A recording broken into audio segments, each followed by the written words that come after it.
conocidos de la historia. Voz de la Memoria, comenzamos. Bienvenidas y bienvenidos a este su espacio, Voz de la Memoria. Los saludo con muchísimo gusto Sara Estrada y mi compañera Cris Araiza. Hola, mucho gusto, Sara, y bueno, quiero ya entrar de tajo al tema para darle la bienvenida, pero no nada más al programa, sino a la escuela, a un nuevo doctor que se incorpora y estamos muy contentos de que esté aquí, el doctor José Manuel Rosales Mendoza. Por favor, Sara, cuéntanos un poquito de él. El doctor José Manuel Rosales Mendoza es doctor en Historia de la Ciencia y la Técnica, maestro en Arquitectura, Investigación y Restauración de Sitios y Monumentos y arquitecto por la Universidad Michoacana de San Nicolás de Hidalgo. Ha desarrollado diferentes proyectos en el ámbito de la investigación y restauración arquitectónica, colaborando en instituciones públicas del mismo ramo, participando en la intervención de inmuebles histórico-patrimoniales de Michoacán. Además, ha colaborado en la publicación de artículos científicos y capítulos de libros con reconocidos investigadores de importantes universidades del país. Los temas abordados están encaminados a la historia de la arquitectura y urbanismo modernos y el exilio republicano español, así como historia de la arquitectura del norte de México. En 2019, la editorial Silla Vacía publicó su libro La Comunidad Arquitectónica del Exilio Español en México, que es el tema del que vamos a estar hablando con el doctor, y ha sido ponente en congresos nacionales e internacionales en los que aborda temáticas sobre historia, teoría de la arquitectura, las ciudades y los constructores. Actualmente se desempeña como profesor investigador de la Universidad Autónoma de Coahuila, en la Escuela de Arquitectura Unidad de Torreón, donde desarrolla una línea de investigación acerca del estudio y la restauración del patrimonio arquitectónico del siglo XX. Además, conformó el Centro de Documentación para el Estudio del Patrimonio Arquitectónico en la región, en el cual se han realizado digitalizaciones de poco más de 2,000 planos históricos de Torreón. Doctor, con todo esto y más, le damos la bienvenida. La bienvenida a Voz de la Memoria y, por supuesto, a la Facultad de Ciencias Sociales. ¿Qué tal? Muchas gracias, compañeras. Muchas gracias, Sara. Muy contento de encontrarme ahora en la Facultad de Ciencias Sociales, muy contento de integrarme a esta comunidad, a este grupo de trabajo, cuyos méritos, que comentaba yo a los compañeros, los méritos logrados por alumnos, maestros, autoridades, equipos de investigación, son muy notorios. Fuera de la facultad, ha sido muy visible el trabajo, el esfuerzo hecho. Entonces yo, encantado de estar ahora aquí y poder compartir con esta comunidad. Pues muchas gracias, doctor. ¿Qué le parece si ya vamos entrando al tema, que es la comunidad arquitectónica del exilio español en México? Antes que nada quisiera que nos contara, en principio, cómo es que llegó a este tema, porque se interesó, que nos hable un poquito de cómo fueron los principios de este libro, y ya entrados en el tema, que nos cuente un poquito del contexto que se vivía en España en las épocas que usted trabaja, para ir entendiendo por qué el exilio, por qué llegan a México esta comunidad de arquitectónica. Bueno, ¿qué me lleva a un tema como este? Yo creo que hay una cuestión personal, y es hay un entrecruce entre dos pasiones, afectos, intereses de vida personal. Desde luego uno es la arquitectura, que me formé inicialmente como arquitecto, y el otro ha sido la historia, el doctorado es en historia. Entonces, vamos a decir que mi perspectiva, mi búsqueda, mi interés ha sido establecer lazos de comunicación entre estas dos disciplinas y quizás lograr que las categorías, los mecanismos de análisis, las formas de la una, vamos a decir, se comuniquen con la otra. Y ha sido una experiencia, pues en proceso, pero muy interesante. El mundo de los arquitectos o los arquitectos tienen una visión de las cosas y los historiadores tienen otra. Cuando se comparten, se ligan, es muy interesante. Los resultados son muy interesantes. Entonces, lo primero fue ese interés personal. Y luego, cuando yo estoy haciendo mis estudios de doctorado en el Instituto de Investigaciones Históricas de la Universidad Michoacana, hay un contexto donde se están haciendo investigaciones desde la perspectiva de la historia de la ciencia y la técnica ligadas a los refugiados españoles. Más precisamente, hay investigadores que estaban revisando el caso de los abogados del exilio, de los médicos del exilio, de los biólogos del exilio, de los psicoanalistas del exilio y otros más.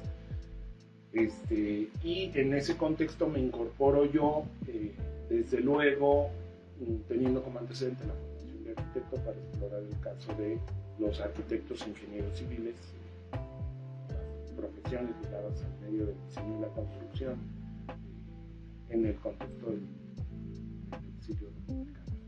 Entonces, eso fue lo que me llevó a desarrollar esa investigación, que comienza ahí en los estudios de doctorado y luego finalmente se convertiría en mi tesis doctoral y luego se convertiría en el libro que se publicó en el 19.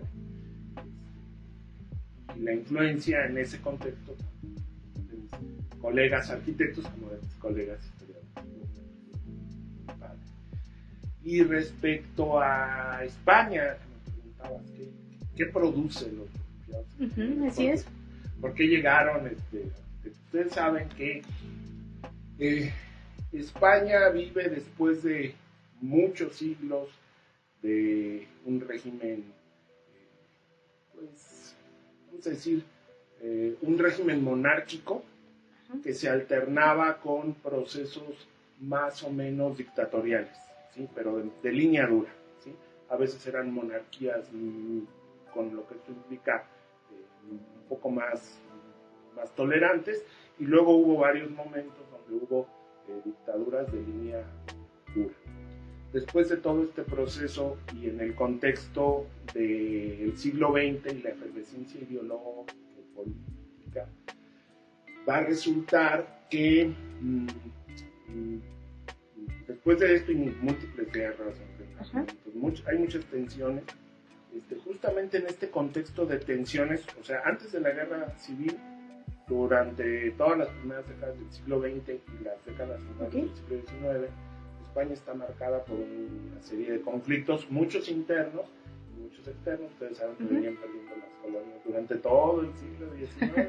Entonces España pierde las colonias en el siglo XIX, incluso todavía tiene algunos problemas a principios del siglo XX. Ustedes saben que a finales del siglo XIX tiene la guerra con los Estados Unidos, en fin. Vamos a decir, hay una especie de crisis social, política y económica en España durante todo el siglo XIX y durante las primeras décadas del siglo XX. En ese escenario difícil y las efervescencias políticas del siglo XX es que España, con muchas dificultades, transita un régimen democrático, un poco forzado, un poco tenso, pero transita un régimen democrático. Entonces pues se organizan elecciones, se configuran partidos, se organizan sindicatos, estudiantes, y entonces surge lo que se denomina con un presidente y una división de poderes, y la monarquía, vamos a decir, aunque no desaparece por completo en el plano social, deja de tener influencia en el plano político, deja de ser autoridad, y junto con la monarquía otros grupos de poder como la Iglesia, pues que también pasan un segundo o un tercer plano y se configuran instituciones democráticas. Esto lleva a un conjunto de tensiones en España. Vamos a decir, hay una fuerte división social, una muy marcada división social entre estos grupos que perdían el poder, los monárquicos, el alto clero, vamos a decir, los sectores más conservadores de España, inconformes ante la pérdida del poder, y por el otro lado, nuevos agrupamientos que habían llegado al poder y que también tenían otra visión sobre España: sindicatos, partidos políticos de izquierda o de centro izquierda, organizaciones liberales, grupos de mujeres. Todos estos agrupamientos que tenían otra perspectiva, pues chocan, entran en conflicto, y eso desata conflictos. Claro. en España. Ustedes saben, 4 años de una sociedad que se desangró, una sociedad que se persiguió a sí misma. Y los casos de la guerra civil española son dramáticos, porque literalmente se perseguían entre vecinos, entre familiares, entre compañeros de escuela, entre amigos de toda la vida, quedaron divididos, y la cosa fue tan cruenta que terminaron persiguiendo a quien había sido tu amigo, tu primo, tu hermano. O sea, muy duro. Entonces, finalmente hubo derrota del bando republicano, perdieron los republicanos la guerra después de que Francisco Franco, que se había convertido en el líder del alzamiento por parte del ejército, pues derrota a los republicanos españoles, y en ese contexto hay una fuerte migración de quienes huían de esta junta militar, la dictadura militar repuesta, reconfigurada, escapan hacia Francia y llegan a campos de refugiados. Okay. Y ahí están en condiciones pues, de aislamiento de España. Si regresaban a España los fusilaban, y en Francia, aunque Francia los recibe y los tiene ahí, es decir, nunca da las condiciones para que se establezcan de manera formal, siempre están en campos refugiados. En ese contexto empiezan a surgir presiones por parte de España para que estos refugiados regresen a España y poderlos someter a juicio. Y por el otro lado, estamos hablando del surgimiento del nazismo, entonces empiezan a ocurrir presiones en la parte de Europa centro-norte, presiones hacia Francia para que sometiera también a estos refugiados españoles. El chiste es que pues, se da el contexto previo a la Segunda Guerra Mundial y toda la lucha de intereses, de potencias y de ideologías. De cara a eso, el gobierno mexicano construye, da una opción, configura una política de atracción de ciertos perfiles de estos ciudadanos españoles refugiados en Francia y perseguidos por la dictadura militar española. ¿Por qué perfiles? ¿Qué buscaba México? Sí, aunque al final hubo una migración, vamos a decir, más amplia, inicialmente México detecta dos cuestiones, que en estos agrupamientos de refugiados hay, vamos a decir, figuras que salieron de España con un gran potencial intelectual, artístico, científico, político. Es decir, muchos de los refugiados españoles, no diría yo que la mayoría, había muchos ciudadanos españoles, pero muchos de los refugiados españoles eran científicos importantes, o tecnólogos importantes, o artistas importantes, pintores. Entonces, México detecta que dentro de este contingente hay perfiles que por una cuestión profesional, por un prestigio mundial, por una productividad de carácter artístico, científico, académico, pueden reforzar el escenario cultural o científico. ¿Quién era el presidente de México en esa época? ¿Cárdenas? Cárdenas. Esa política migratoria, de atracción, sí, se desarrolla por Cárdenas, impulsada por un personaje muy importante, que es el cónsul de México en Francia, un diplomático mexicano, pues que se encarga de operar gran parte de esta atracción y protección hacia los españoles, hacia los mexicanos. Hay un conjunto de barcos que migran, viajan, traen a los españoles, llegan al puerto de Veracruz. Algunos tienen otras rutas, algunos llegan por Estados Unidos, ingresan a México, algunos tuvieron un paso previo por Cuba o República Dominicana, alguien más llegó por Venezuela y luego a México, pero el punto principal de atracción era el puerto. Doctor, perdón, ¿cómo era este proceso? Es decir, ¿cómo México identificaba estos perfiles? ¿Cómo era como todo este traslado? Y si, por ejemplo, no llegaba a pasar porque, bueno, por ahí estaba como investigando un poquito de la vida de mi familia y resulta que el abuelo de no sé quién venía exiliado de España y así, pero no pasaba de repente que entraban personas que a lo mejor no tenían esta compatibilidad con el perfil, pero aún así ingresaban al país. ¿Y cómo hacía México para pues decirle a España no te los voy a devolver? Las dos preguntas muy importantes, muy interesantes. Lo primero es, habría que decir que finalmente esa política migratoria tuvo que adquirir rasgos humanitarios y no solo de alto perfil intelectual. Es decir, hay un punto y ante la persecución, por un lado de los nazis en la parte norte de Francia y por el otro lado la dictadura franquista. Ya estaban casi cercados, Sí, por todos lados. claro, por todos lados. México decide pues abrir las puertas a la mayor cantidad de ciudadanos que se pudiera. Y entonces, en efecto,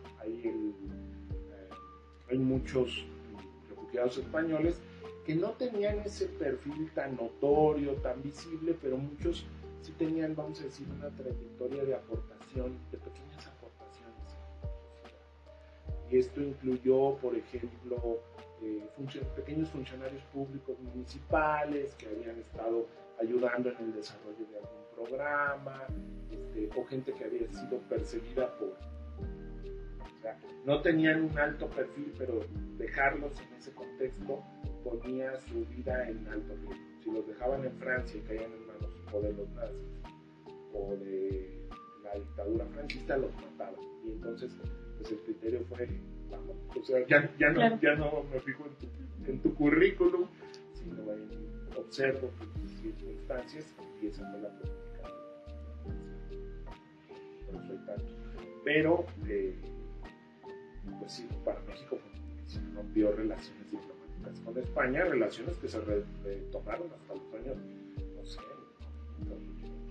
o sea, tardaron 60, 70 años rotas las relaciones diplomáticas entre México y España. Para allá iba, ¿en qué impactó esta ruptura de lazos con España? ¿Cómo fue? ¿Cómo se vivió? Bien complicada. Ustedes saben que, pues por una cuestión histórica, hay una relación fuerte entre México y España. Pues una relación de siglos entre México y España, y además en ese momento una serie de interacciones de carácter cultural, comercial, había muchos lazos. El rompimiento principalmente durante los primeros 10 o 12 años fue un rompimiento muy radical. Cuando el general Cárdenas, a pesar de que ya no fuera presidente, tenía todavía mucha influencia en la vida política de México, y en ese contexto, pues México casi no tenía ningún tipo de relación formal diplomática con España. Después, la Sociedad de Naciones, que ustedes saben que era como el antecedente de la ONU, terminó por aceptar el régimen de Franco, pues que se había impuesto por la fuerza. Y cuando el coro de las naciones acepta a Franco como gobernante de España, aunque la Unión Soviética y México son los países que se mantienen como, vamos a decir, en protesta porque se reconozca a Franco como gobernante en España, pues eso fue, me parece que poco a poco fue haciendo que la relación fuera menos tensa. De todas maneras se mantuvo formalmente rota. Es decir, que ya hacia la segunda, de 1955 en adelante, las cosas empiezan a volverse menos tensas. El propio franquismo genera algunos mecanismos de amnistía, vamos a decir, cambia el escenario y tanto España es menos hostil hacia muchos de los refugiados y México también lo tomó más con calma. Formalmente no volverían a tener relaciones hasta décadas, décadas después, pero sí se hablaron relaciones comerciales, algunas relaciones familiares de constante comunicación con España, pero sí, muy complicado, los primeros 10 o 15 años muy complicado. A lo de la participación arquitectónica. ¿Cómo sí, ven? adelante. Sí, bueno, ¿cómo se vivió todo este pues recibimiento de los perfiles y de qué manera estuvieron participando y de qué manera vemos la arquitectura del exilio español aquí en México? Bueno, en ese contingente del que hablábamos, personajes, fueron a dar un grupo de técnicos y profesionales ligados al ámbito de la construcción, lo cual implicaba ingenieros civiles, ingenieros de caminos, aparejadores mayores de obras, que es como una especie de arquitecto técnico, profesor de obras,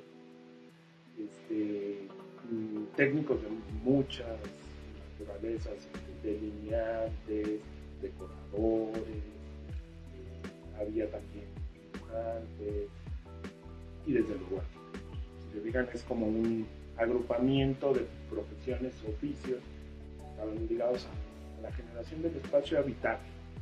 Okay.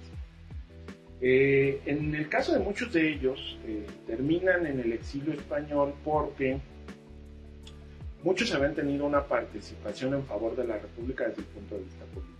Principalmente los más jóvenes, que o eran estudiantes de arquitectura, de ingeniería, o acababan de terminar la carrera. Entonces, estaban en la efervescencia de buscar un cambio. Eran jóvenes arquitectos, jóvenes ingenieros que estaban buscando un cambio. Entonces, pues se vuelven, vamos a decir, activistas o líderes en favor de la República. Entonces, eso ya los volvía como figuras políticas y desde luego desataba la persecución. Pero además, ya iniciada la guerra civil, la República Española se vio en la necesidad de configurar cuerpos de campaña con civiles, ¿sí? O sea, incorporar civiles a la resistencia, vamos a decirlo así, o al ejército de la República, o a reforzar el ejército de la República. Y formaron el cuerpo de ingenieros de trincheras. El cuerpo de ingenieros de trincheras eran los que se encargaron principalmente de desarrollar la infraestructura de protección en la guerra y de desarrollar las estrategias de protección hacia los civiles. Por ejemplo, reforzar los edificios ante los bombardeos, eso hacía el cuerpo de ingenieros.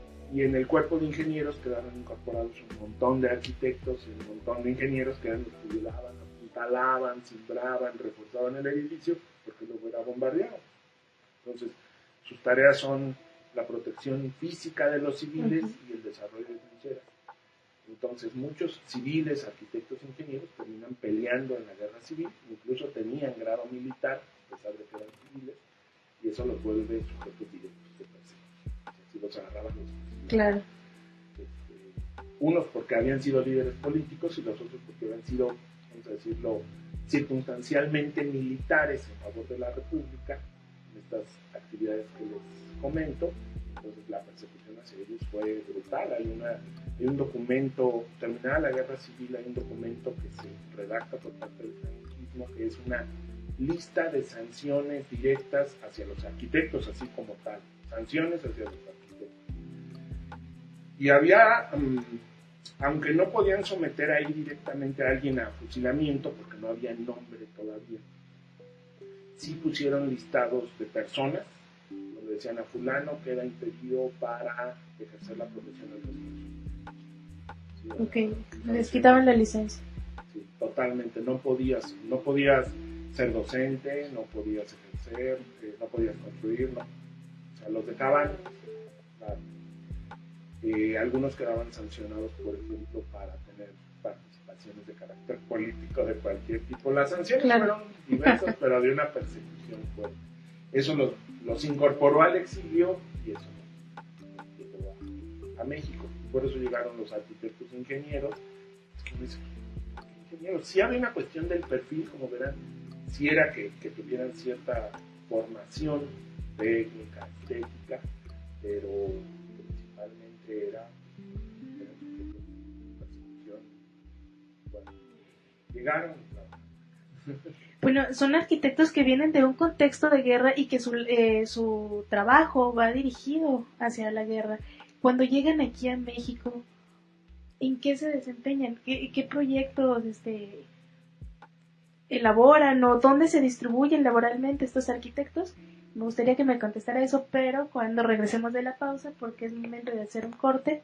Recuerden que estamos en Voz de la Memoria con el doctor José Manuel Rosales Mendoza, hablando de la comunidad arquitectónica del exilio español en México. Ya regresamos a su espacio, Voz de la Memoria. Le recordamos, por supuesto, cómo nos puede encontrar en todas nuestras redes sociales. Estamos en Spotify, Twitter, Facebook, Instagram y YouTube. Nos encuentra con ese mismo nombre, Voz de la Memoria. Y nos quedamos con una pregunta sobre la mesa. Le comentó que, usted dice que todos estos arquitectos vienen de un contexto de guerra y que su trabajo va dirigido a la guerra. Cuando llegan aquí a México, doctor, ¿cómo se distribuyen laboralmente? ¿En qué trabajan estos arquitectos o cuál es su aportación para México? Ha habido, vamos a decir, distintas formas de analizarlo. Me parece que un poco su manera de incorporarse a la vida profesional, cultural de México, depende un poco de su situación generacional. En esta migración de arquitectos e ingenieros tenías compañeros recién graduados, o sea, entre 3 años, título de arquitecto, que apenas salía de la escuela, y tenías gente con más de 65 años, con toda una vida profesional pues, ejercida en el ámbito de la arquitectura. Las posibilidades de incorporarse desde luego, entre unos y otros y todas las edades que hay en medio, pues tiene contrastes, ¿no? Había algunos que eran arquitectos muy consolidados, incluso famosos, por lo menos en España. Algunos habían sido diplomáticos o habían sido altos funcionarios del gobierno de la República. Entonces, vamos a decir, ellos llegan con cierta situación de privilegio a México y durante los primeros años mantienen esa situación de privilegio. Y los otros, los más jovencitos, pues llegan sin ninguna experiencia en un escenario muy difícil. Por eso los han dividido para su estudio, los han dividido por generaciones, porque en muchos su circunstancia, su comportamiento y su contexto pues derivó de la generación a la cual pertenece. Los han dividido, el doctor Juan Ignacio del Cueto los ha dividido en 3 generaciones para analizar. Y la verdad es que todos estos que no tenían una condición de privilegio llegan y trabajan en lo que sea. O sea, no, la mayoría de ellos no encontraron automáticamente empleo en el ámbito de la arquitectura.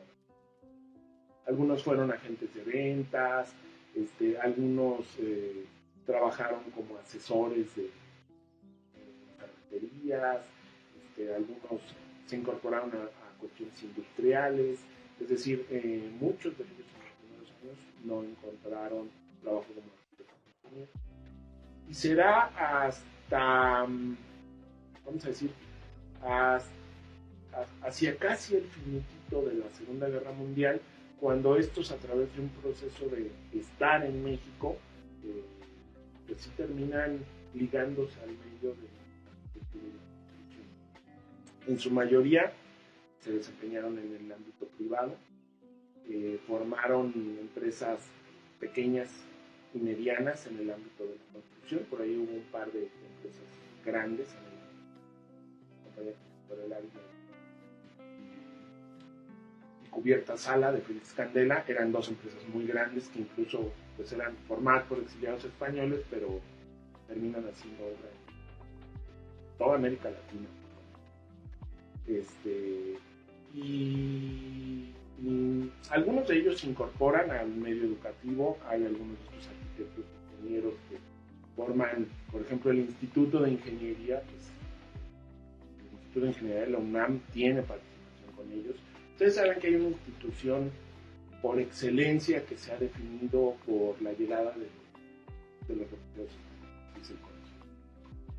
¿Sí? Claro. El Colegio de México es una institución.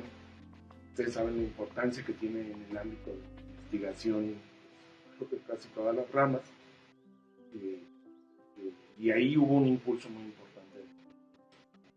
Entonces, Estos arquitectos e ingenieros te los encuentras incorporándose a algunas escuelas de arquitectura, formando parte de algunas escuelas de ingeniería, formando pequeñas y medianas empresas, y básicamente ahí arrancan su trayectoria profesional. Y los contrastes de la misma, o sea, hay quien tiene una tarea sencilla, discreta, como un buen constructor. Una de las cualidades que tienen estos arquitectos, ingenieros y técnicos llegados con el exilio español es una gran capacidad técnica. Son muy buenos. Esa es una de las virtudes desde el punto de vista profesional. Son muy buenos. Son buenos aplicando nuevas tecnologías a la construcción, son buenos dirigiendo obras, son buenos haciendo cálculos matemáticos aplicados a la construcción. Y entonces, pues hubo de todo, desde estos que tienen una digna y discreta trayectoria como constructores, y algunos que ganaron fama internacional desde su paso. La mayoría de ellos asumió la nación. Doctor, y aproximadamente, bueno, me imagino que se habrá como algún registro, ¿cuántos fueron los exiliados que llegaron a México? Y bueno, a lo mejor sí son como contextos muy diferentes esta situación en comparación, bueno, por ejemplo, me acordé de la entrevista que tuvimos de la matanza de chinos, o sea, ¿cuál era la perspectiva que tenía la sociedad mexicana respecto a ellos, ¿no? Al ingreso de estas personas al territorio? Si tendrá que ver, bueno, no sé, lo que me imagino es si tendrá que ver como la cuestión intelectual, que a lo mejor ellos venían directamente, pues, sí en calidad de refugiados, pero también aportar algo, ¿no? No sé si tenga algo que ver o si también el propio gobierno les concedió como algún tipo de protección, o cuál era la perspectiva también que tenía la gente. La narración que ellos mismos extienden respecto a la aceptación social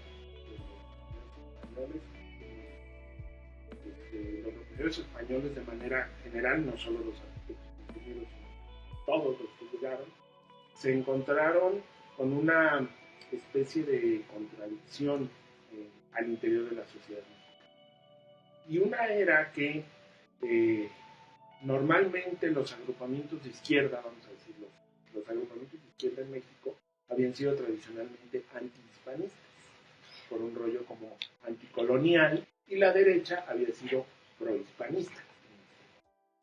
El asunto es que en la llegada de los refugiados españoles, la situación se invierte, ¿sí? Casi de golpe.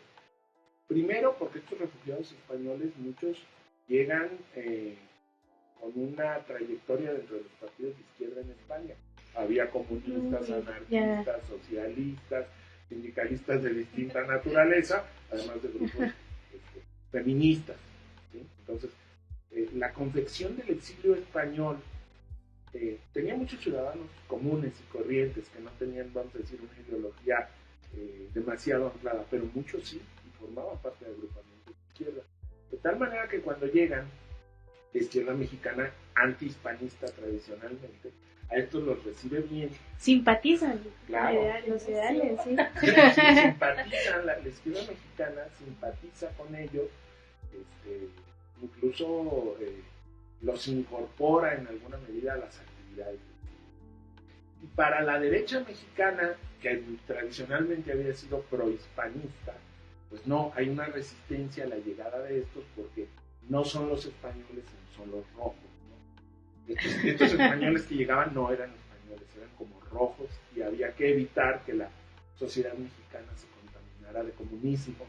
Entonces, en un breve lapso de tiempo, pero los discursos de la izquierda y la derecha mexicana respecto a la relación con España se invierten. Es muy curioso el proceso. Entonces, ahí tú vas a ver cómo se generan las resistencias. El escenario de incorporación, hubo algunas, vamos a decir, el gobierno mexicano diseña algunos mecanismos de incorporación al trabajo en instituciones diversas, para que los refugiados de alto perfil se incorporen a la actividad productiva en México.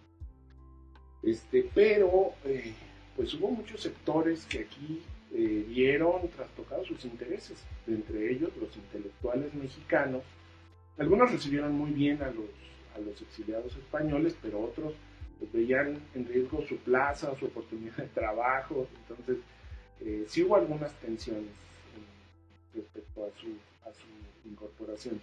Yo creo que ellos utilizaron una red de relaciones entre ellos y una interacción casi natural con los mexicanos. Una cuestión de idioma, de vida cotidiana. Empezaron a casarse con mexicanos, con mexicanas, a tener hijos que el papá era español y la mamá era mexicana. Es decir, esas tensiones de carácter político e ideológico creo que se sintetizaron en la vida cotidiana y entonces terminaron incorporados. Respecto a la migración, ha habido varios números que se tienen.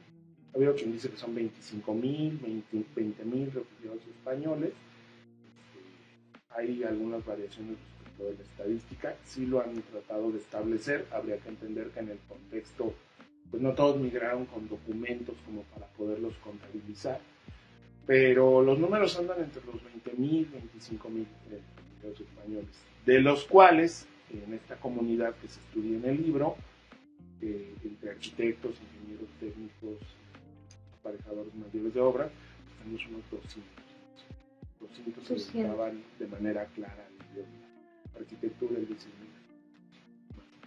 Y estas obras, ya cuando están trabajando, que ya están completamente incorporados en la sociedad mexicana, ¿tienen alguna característica que nos diga, esto pertenece a la comunidad arquitectónica del exilio? Sí, me parece que no te podría decir en el caso de todos, pero sí hay algunos que son muy identificados.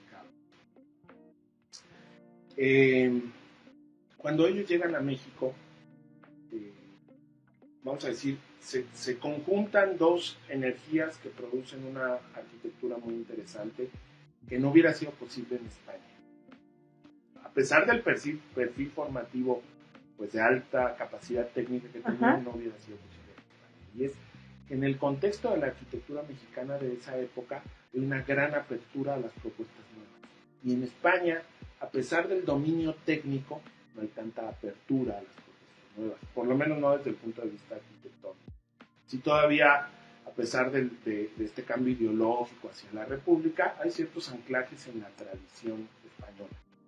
Y México está viviendo un momento de, venga, vamos a abrirnos. Entonces, eso les plantea un escenario donde se conjuntan su alta capacidad técnica con apertura hacia la universidad.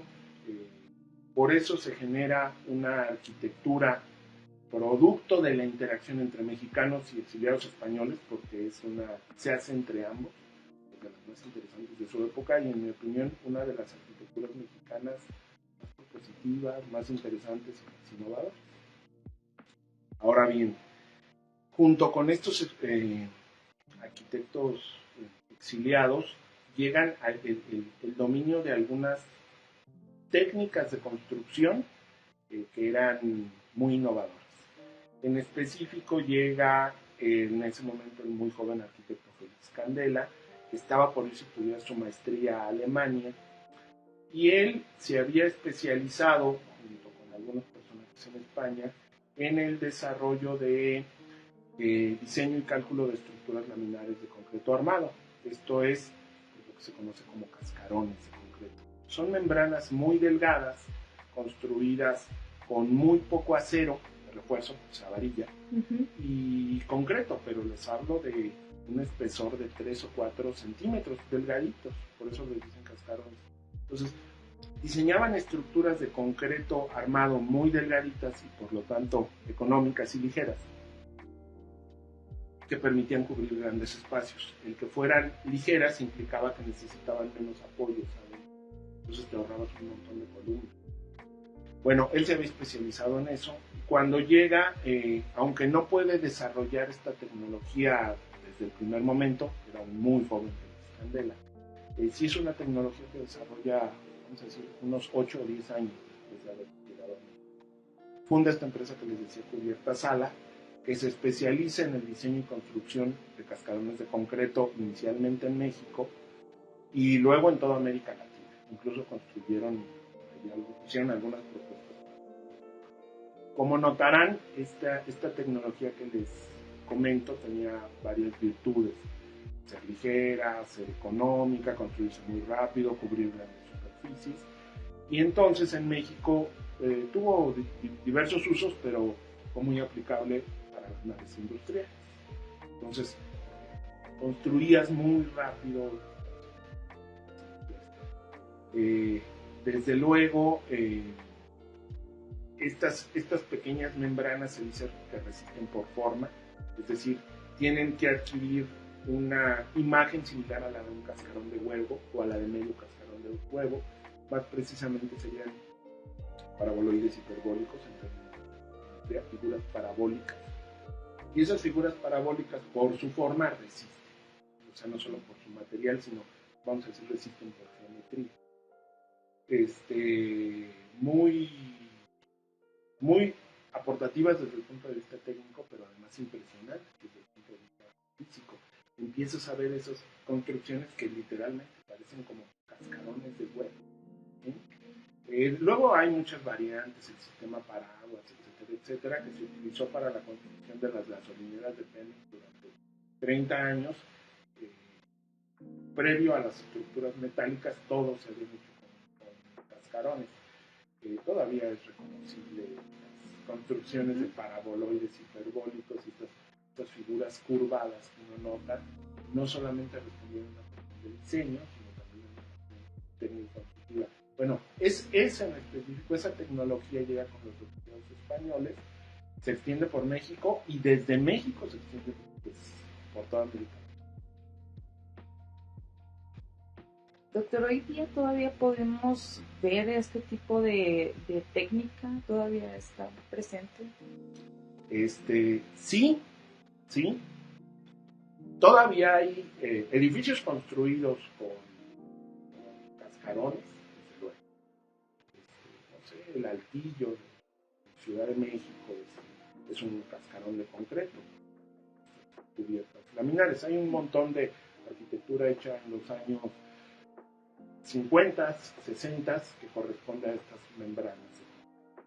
Desde el punto de vista actual, ya no se edifican, vamos a decir, se vieron sustituidas por otras tecnologías más rápidas y más baratas, ¿no? Entonces, sí hay quien pueda diseñar y construir un cascarón de concreto y lo utilice para algún diseño en específico, aunque ya no es el tipo de obra masiva que lo fue en los años 50 y 60.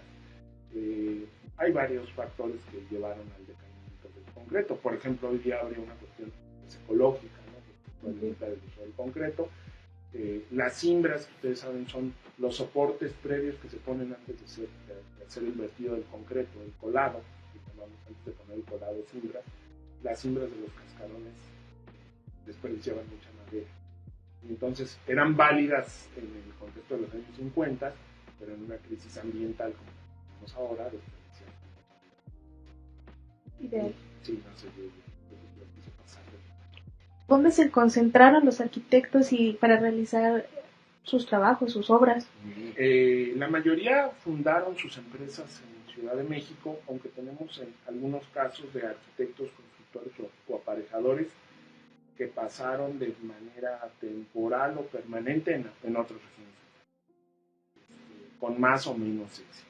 Pero sí, te encuentras presencias en distintos lugares, en ciudades importantes. Okay. La mayoría de las empresas medianas, desde luego, se formaron y se establecieron en Ciudad de México.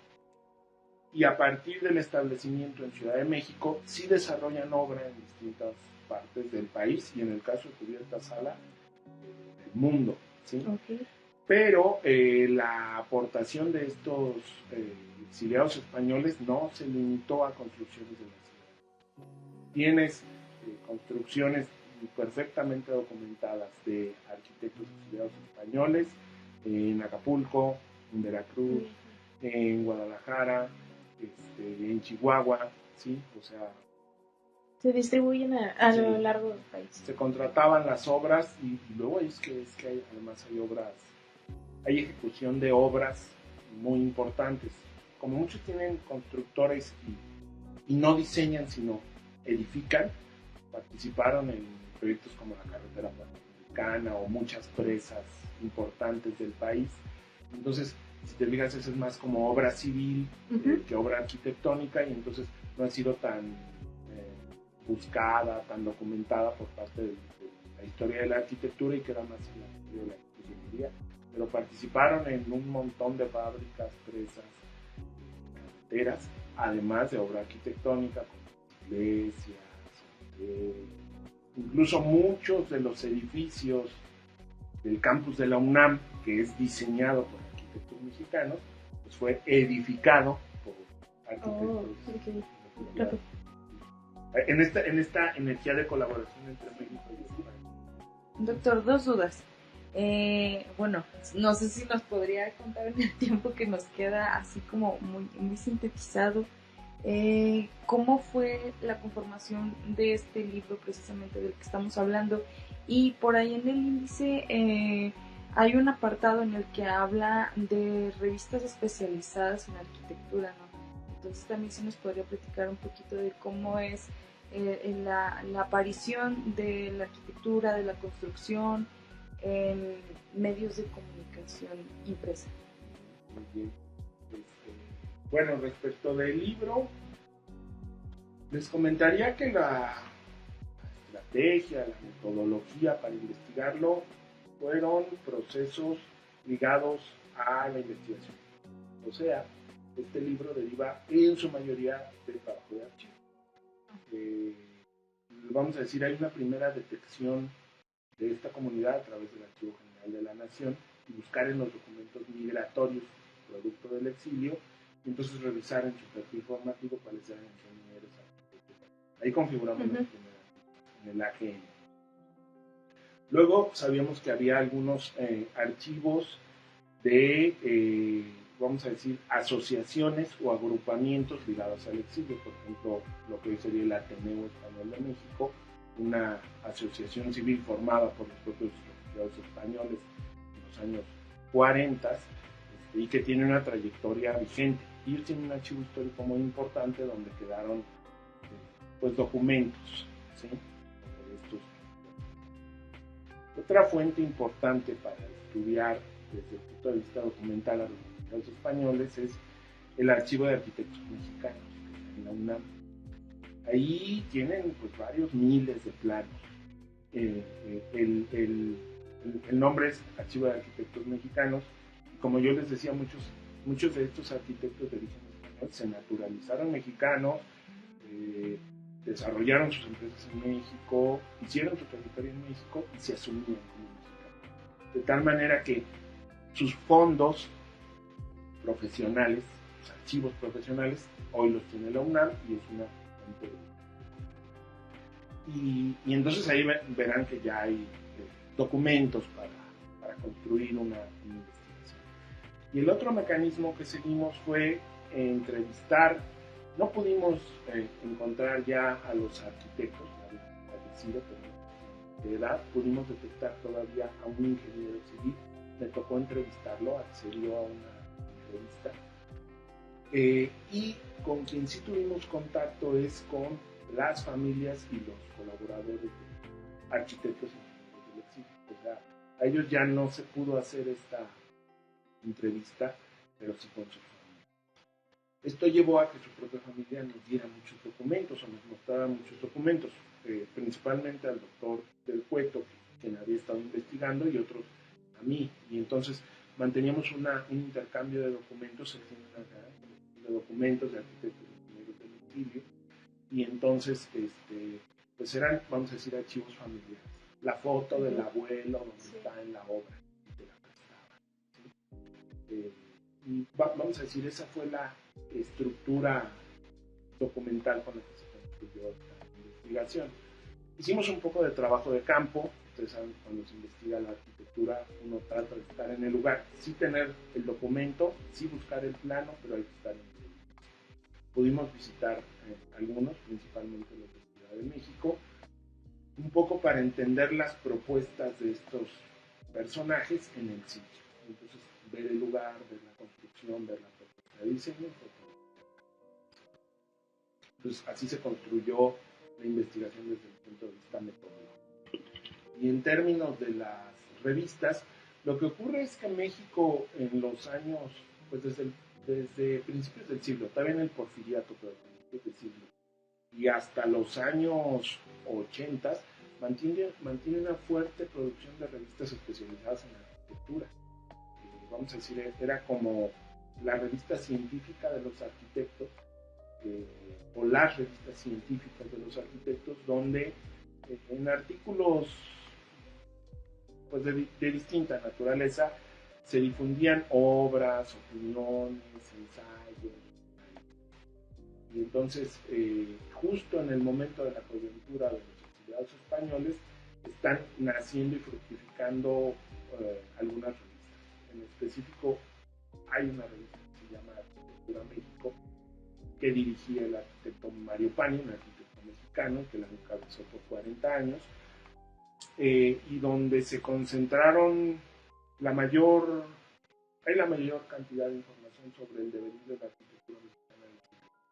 Entonces, desde el punto de vista merográfico es muy importante. Entonces, exploramos esa revista y entre 40 años de publicaciones encontramos a exiliados españoles que ahí presentaban su obra, su proyecto.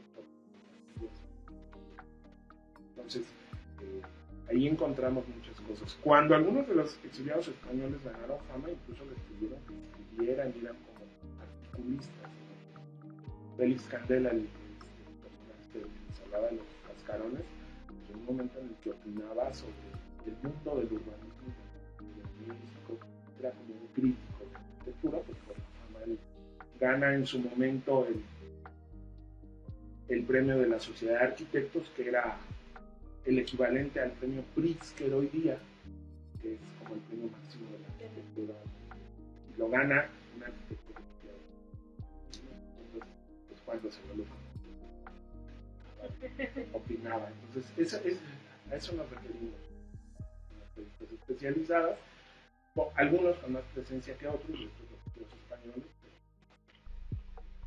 Ok, pues muchísimas gracias, doctor. Es un tema interesantísimo y del que podríamos seguir hablando muchísimo tiempo, pero desafortunadamente se nos terminó. Entonces, no nos queda más que agradecerle su presencia. Gracias por su tiempo y por compartirnos todos estos temas tan interesantes de su libro. Y por supuesto también agradecemos a ustedes que nos escuchan. Los invitamos a que nos sigan sintonizando todos los miércoles por el 104.1 de FM de Radio Universidad, de 6 a 7 de la tarde. Y recuerden que nuestras entrevistas también las pueden encontrar en Facebook, en Spotify y en YouTube. Y pues síganos en Instagram también y en Twitter. Muchísimas gracias. Muchísimas gracias por la invitación. Ha sido un placer estar. Ya saben ustedes que estaremos en la escuela con todas las ganas, participando, formando parte de esta comunidad y desarrollando estudios. Muchísimas gracias por la invitación. Y muchísimas gracias a todas y todos quienes nos estuvieron siguiendo en esta transmisión. Les recordamos que por supuesto Voz de la Memoria es patrocinado y auspiciado por la ahora Facultad de Ciencias Sociales de la Universidad Autónoma de Coahuila. Y sin más, nos escuchamos en la siguiente. La Facultad de Ciencias Sociales presentó Voz de la Memoria.